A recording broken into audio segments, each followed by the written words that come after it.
नमस्कार दोस्तों, quantum mechanics की लेक्चर सीरीज में डॉक्टर अरविंद शर्मा, सह आचार्य भौतिक शास्त्र, राजकीय डूंगर महाविद्यालय बीकानेर, आपका फिर से स्वागत करता हूं। यूजी क्लास की क्वांटम मैकेनिक्स की सीरीज में आज का टॉपिक है rectangular potential variant. Rectangular potential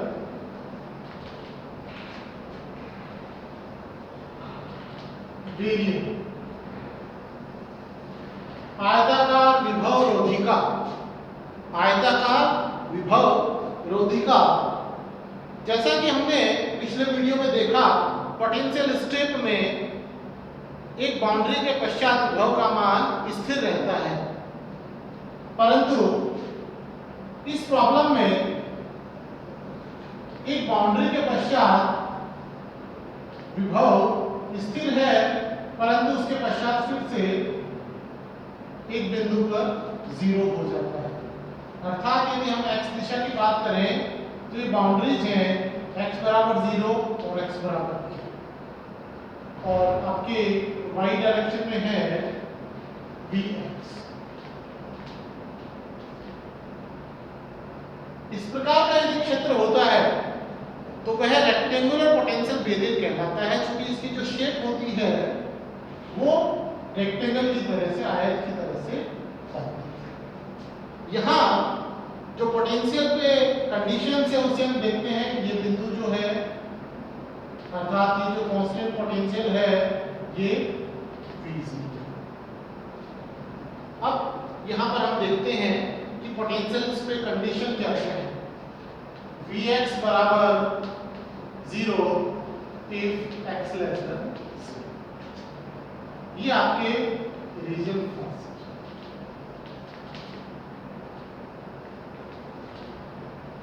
Vx बराबर 0 if x between 0 and a। Region 2।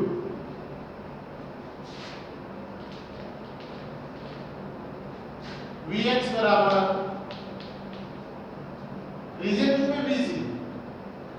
Reason 2 में विभव का मान कितना है? Vc। Vx बराबर 0 यदि x ग्रेटर देन 0। ये आपके पास में हो गया रीजन 3। ये आपके पास में हो गया। अर्थात इस प्रॉब्लम में हमारे पास में तीन रीजन्स हैं, तीन क्षेत्र हैं जहां कण के पाए जाने की प्रवृत्ति है। कण बाईं ओर से आपतित हो रहा है, जैसा हर प्रॉब्लम में होता है, बाईं ओर से। इसकी ऊर्जा E लेस देन V0 हो सकती है और इसकी ऊर्जा E ग्रेटर देन V0 हो सकती है।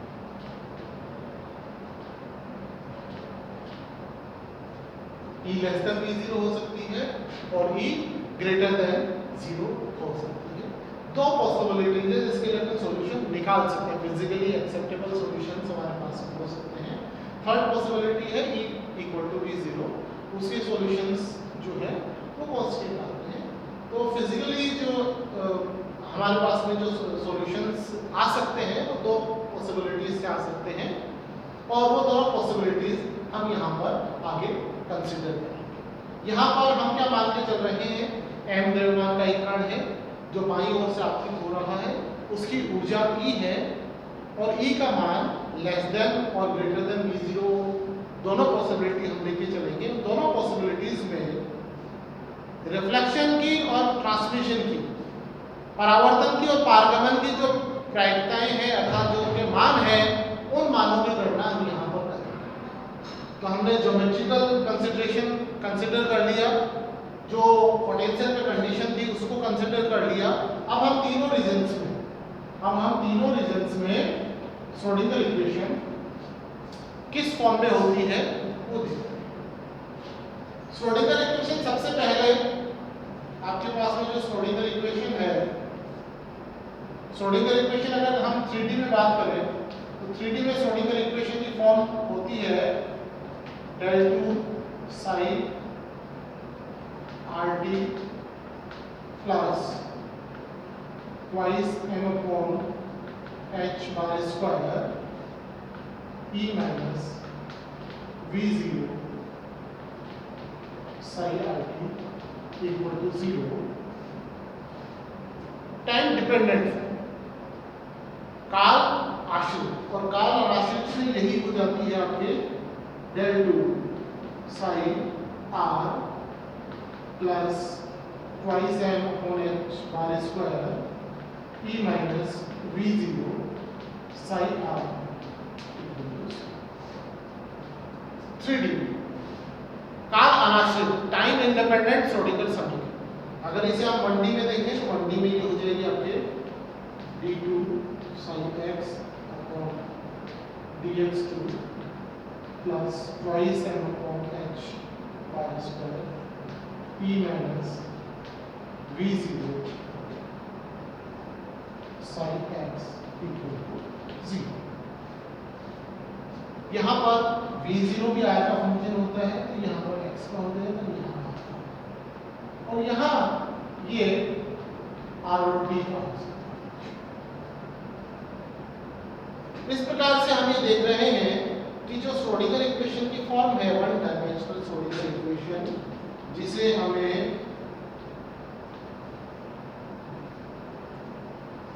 सॉल्व करना है, इसे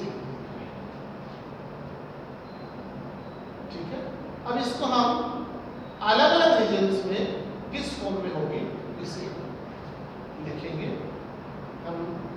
उसके पश्चात में बाउंड्री कंडीशंस का उपयोग लेके इसे हमें सॉल्व करना है। अब तीनों रीजन्स में वन डायमेंशनल श्रोडिंगर इक्वेशन की फॉर्म जो होगी इसे हम देखते हैं।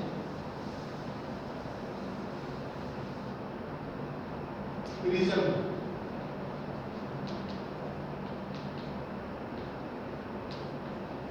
x less than 0,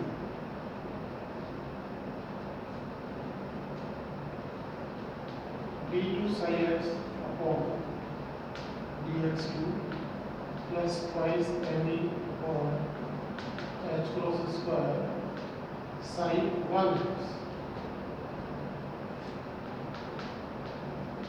sin 2x equal to 0, equation number. First region में आपके पास में v का मान क्या है, क्योंकि vx इक्वल टू 0। रीजन 2, जब x 0 और a के बीच में है तो रीजन 2 में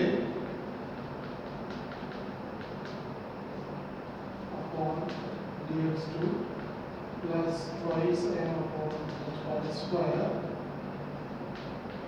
e minus v0x, ये साइन है, फर्स्ट इक्वेशन में 1 है सभी, इसमें 2 हो जाएगा, वेव फंक्शन 2 हो जाएगा, और यहाँ पर चूंकि vx बराबर v0। इसी प्रकार से आपके पास में रीजन 3,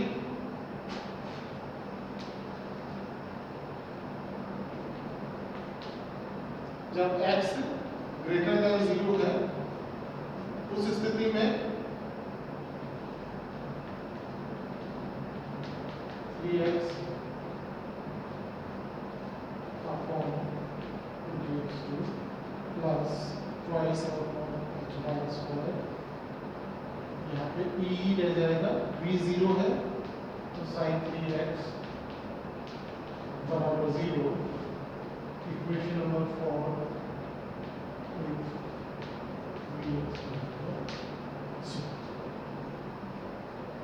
इस प्रकार से तीनों रीजन्स, तीनों क्षेत्र में हमने श्रोडिंगर समीकरण इक्वेशन को प्राप्त किया कि किस फॉर्म में होगी। यहाँ जो सेकंड इक्वेशन है ये डिपेंड करेगी कि आपके पास में e का मान It depends upon E greater than V0 and E less than V0. इसके सॉल्यूशंस इस पर डिपेंड किस पर डिपेंड करते हैं कि आपके पास में जो आपतित ऊर्जा है उसका मान विभव के मान से अधिक है या कम है, उसके अनुरूप इसके हल होंगे। परंतु पहले क्षेत्र में और तीसरे क्षेत्र के जो हल है वो समान रहेंगे दोनों स्थिति में। तो पहले क्षेत्र का जो हल है वो आप ले सकते हैं sin1x = a e की power iota kx plus b e की पावर माइनस आयोटा kx, और तीसरे क्षेत्र का हल ले सकते हैं c e की power iota kx plus d e की पावर माइनस आयोटा kx, क्योंकि दोनों का मान बराबर है। देखिए यहाँ पे हाँ हम यहाँ पर जैसे ले रहे हैं ये क्या है, इसको के स्क्वायर के बराबर, जैसे हमने पोटेंशियल स्टेट भी किया है वैसे के वैसे ही ये भी के स्क्वायर के बराबर होगा। तो जिस तरह से हमने पोटेंशियल स्टेट में सॉल्यूशन लिखा था सेम उसी प्रकार से हम यहाँ पर हलों को लिख रहे हैं। आपतित तरंग, इंसिडेंट वेव, परावर्तित तरंग, रिफ्लेक्टेड वेव, आपतित तरंग, इंसिडेंट वेव, परावर्तित तरंग, रिफ्लेक्टेड वेव। प्रथम क्षेत्र में आपके पास में परावर्तन के लिए x बराबर 0 बाउंड्री है, अर्थात ये दोनों कंडीशन दोनों इंसिडेंट वेव और रिफ्लेक्टेड वेव की फॉर्म सही है, फिजिकली पॉसिबल है। परंतु तीसरे क्षेत्र को यदि हम देखें तो वहां कोई बाउंड्री नहीं है जहां से वेव वापस रिफ्लेक्ट होकर आ सके, परावर्तित होकर आ सके, अर्थात यहाँ पर हमें d को 0 लेना होगा और यह सॉल्यूशन जो है सिर्फ iota kx that means d = 0, क्योंकि फिजिकली वहां पर कोई भी बाउंड्री नहीं है जहां से वेव रिफ्लेक्ट होके आ सकती है। ओके, अब बात आती है सेकंड क्षेत्र। अब हमारे पास दो पॉसिबिलिटीज थी सॉल्यूशंस के लिए, E less than V0, E greater than V0। तो सबसे पहले हम E less than V0 का केस लेके चलते हैं कि यदि आपतित कण की ऊर्जा विभव से कम है उस स्थिति में हल किस प्रकार से होंगे और परावर्तन और पारगमन की प्रायिकताएं क्या होंगी। उस स्थिति में जो रीजन 2 है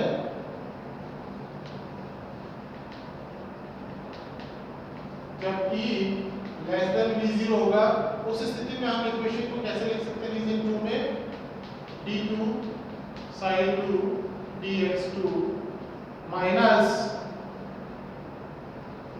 y sin h bar square V0 minus E, इसको हमने अपोजिट कर लिया क्योंकि B का मान ज्यादा V0 का और माइनस को हम बाहर ले। इस प्रकार से इसका हल जो है हम देख सकते हैं, ये कांस्टेंट अल्फा स्क्वायर के बराबर ले लीजिए और ये इक्वेशन सिंपल हार्मोनिक मोशन नहीं रहकर एनहार्मोनिक हो जाती है और इसका हल जो होगा इस प्रकार से नहीं होता है। अब इसका हल हम पहले देख चुके हैं, पोटेंशियल स्टेट के केस में भी हमने देखा था हल वैसे के वैसे ही। अर्थात अगर आपको रेक्टेंगुलर पोटेंशियल बेरियर अगर समझ में आ गया, स्टेट भी समझ में आ गया तो फंडामेंटल्स वही और बेरियर समझ में आ गया तो स्टेट ऑटोमेटिकली समझ में आ जाता है।